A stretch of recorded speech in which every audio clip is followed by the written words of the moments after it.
네, 혹시 모를 우리 부모님의 미래는 지난 시간에 노인 장기 요양보험에 대해서 얘기를 한다고 했는데요. 첫 번째 시간으로 실제로 수급자가 되는 그 부모님들의 생활 실태를 살펴보도록 하겠습니다.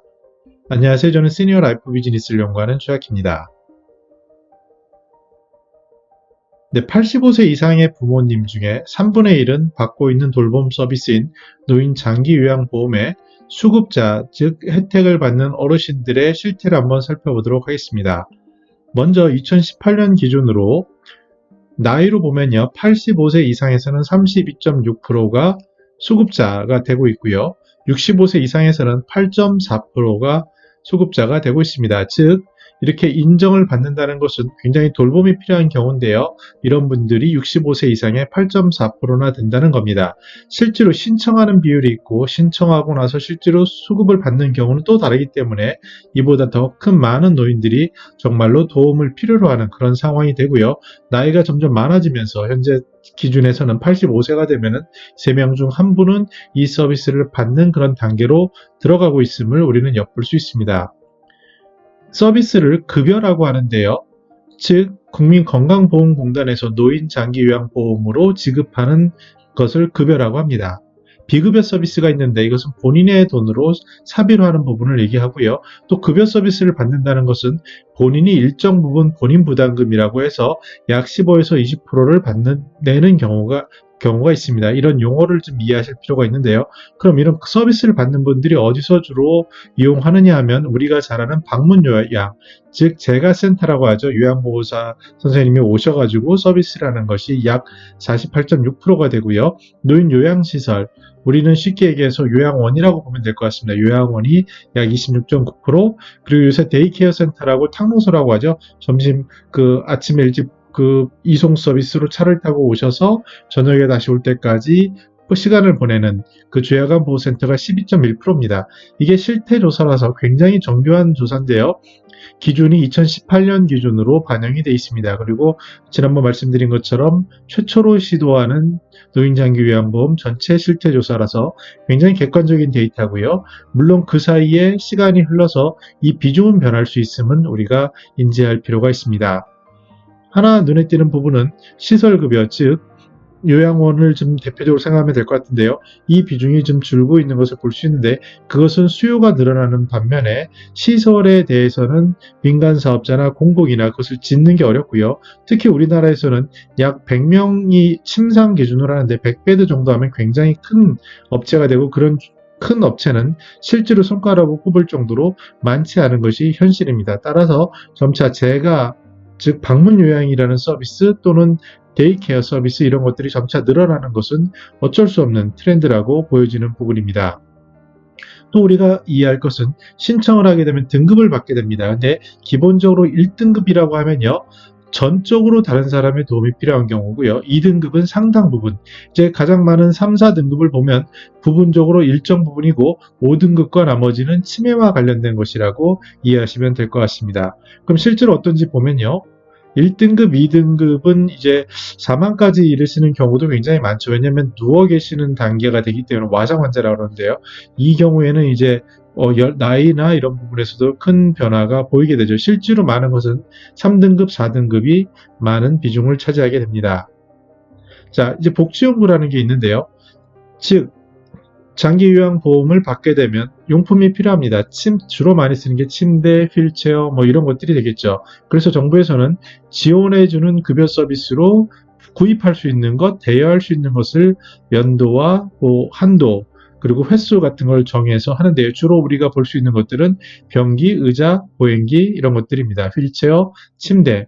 그리고 요새 이제 비용 부담을 생각하다 보니까 그 렌탈 이런 식으로 해서 한 번에 구입하는 비용이 아니라 월 4만 원, 예를 들어서 월 5만 원 이렇게 하게 되면은 본인 부담금을 약 15%를 내게 됩니다. 1년 동안에 구매할 수 있는 총 한도는 160만 원까지고요.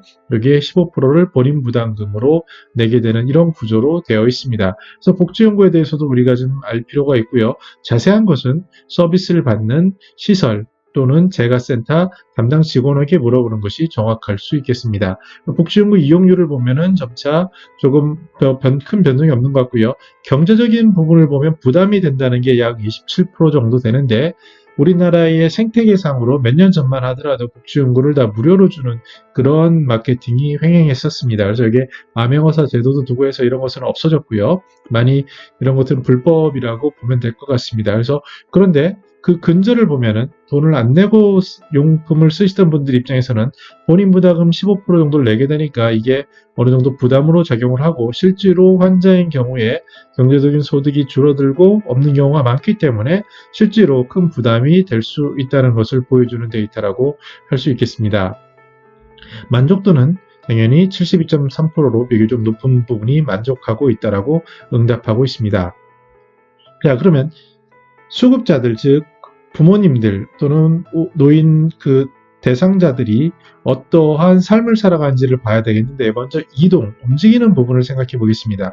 앞에서 보셨다시피 등급을 받는다는 것은 몸이 불편해서 전적으로 도움이 필요하거나 상당 부분 필요하거나 부분적으로 일정 부분 이렇게 용어를 구분하지 않았습니까? 그래서 즉 이동과 굉장히 밀접한 겁니다. 만약에 여러분들이 움직일 수 없다. 본인의 힘으로 움직일 수 없고 누군가의 도움을 필요한다. 이런 것들이 주는 어려움, 불편함이 굉장히 크다라고 할 수 있죠.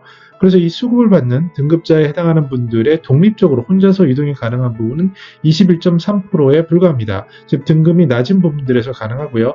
상당 부분 누군가의 도움이 필요하게 되고 그 누군가는 가족이거나 요양보호사 이렇게 되는 경우가 있습니다. 그럼 이분들이 그러면 평소 타인의 도움 없이 활동을 할 수 있는 공간은 뭐냐? 그러면 방 안에서만 11%, 집 안에서만 37%, 집 주변까지가 27.5%입니다. 이게 무슨 말이냐면요. 노인 장기 요양 보험을 받는다는 게 뭐 하루 종일 받는 서비스가 아닙니다. 하루에 뭐 4시간, 3시간 이렇게 정해져 있거든요. 급여 한도 안에서.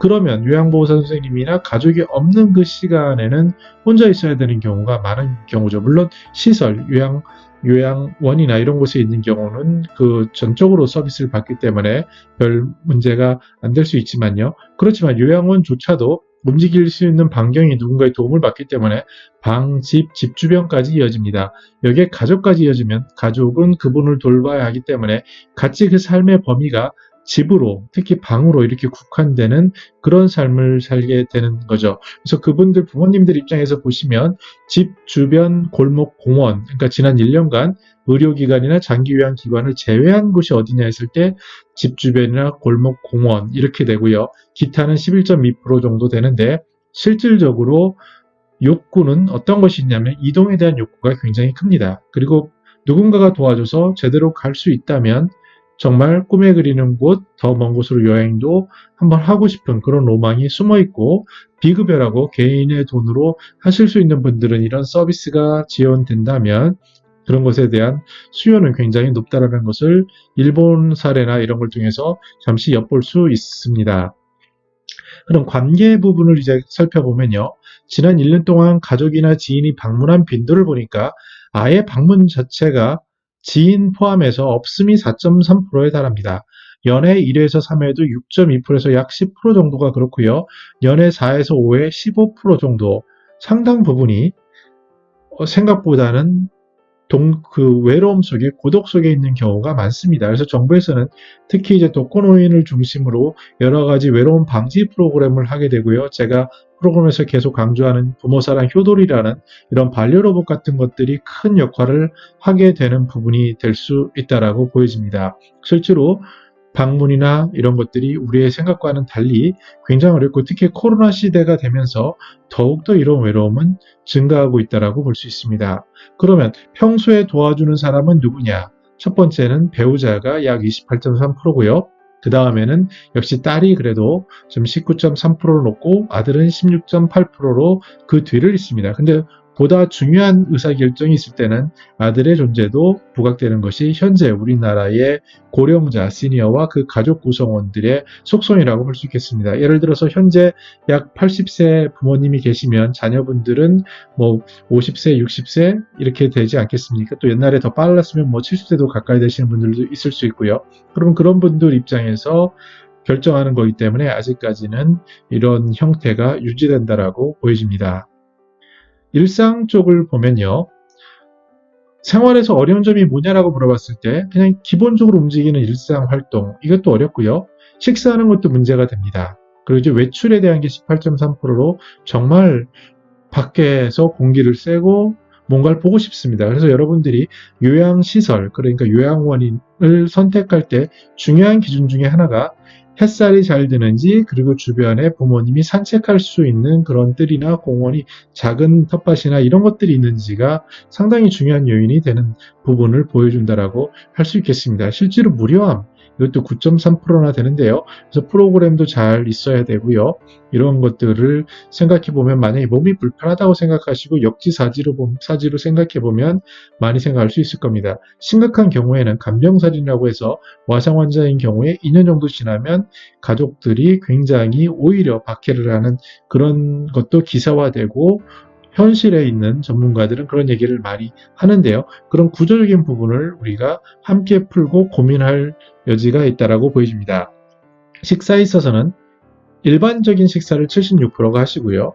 죽이라든지 미음이라든지 좀 더 부드러운 음식에 대해서 약 24% 정도가 식사 배합을 하게 됩니다. 그래서 무조건 부드럽다라고 생각하시기보다 물론 경도가 심하신 분들도 있지만 기본적으로 음식에 대해서 일반적인 게 뭐 8대2, 7대3 이렇게 되겠구나라고 생각하시면 될 것 같습니다. 현 주거 공간에 편의시설이 설치됐냐. 여기서 편의시설은 넘어지는 것이 가장 위험하기 때문에 문턱이 없어야 되죠. 근데 현재 한 29%는 문턱이 없다고 하고요. 약 70%는 문턱이 있는 겁니다. 현재 최근에 나온 아파트는 이런 것을 유니버셜 디자인이라고 하는데 이런 것들을 반영해서 잘 나와 있습니다. 그러나 이런 곳에 거주하지 않는 분들, 특히 고령자분들이 많기 때문에 이런 현상, 특히 시골이나 이런 쪽에서 많이 반영이 됩니다. 그래서 왜 이런 일이 생기냐면 문틀이 있으면 우리가 생각하는 평상시의 습관과 노화가 돼서 발걸음할 때의 느낌이 다를 수 있습니다. 그래서 작은 문턱에 걸려서 다치는 경우가 굉장히 많기 때문에 중요한 이슈가 되고요.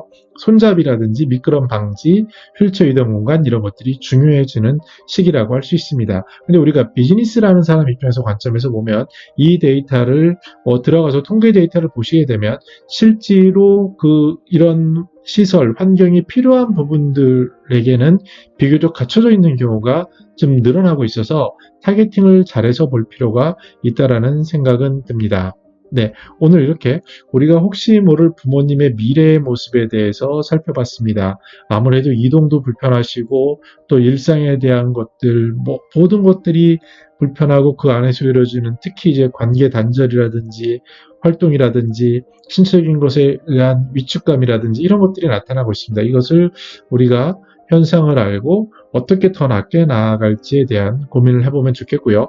다음 시간에는 요양보험을 그러면 어떤 사람이 의사결정을 하고 그 사람들은 어떤 것을 바라는지 다분히 마케팅적인 관점이고 또 만약에 일반 자녀라면 부모님을 둔 자녀라면 어떤 관점에서 요양기관을 선택을 해야 되는지에 대한 시사점을 볼 수 있겠습니다. 이 보고서는 무려 한 1000페이지 정도 되는데요. 그 내용 중에 굉장히 사업적으로 관심이 있거나 이쪽에 종사하시는 분들이라면 한번 시간을 내서 찬찬히 읽어보는 것을 추천해 드립니다. 네, 저는 더 나은 시니어 삶 공동체를 연구합니다. 감사합니다.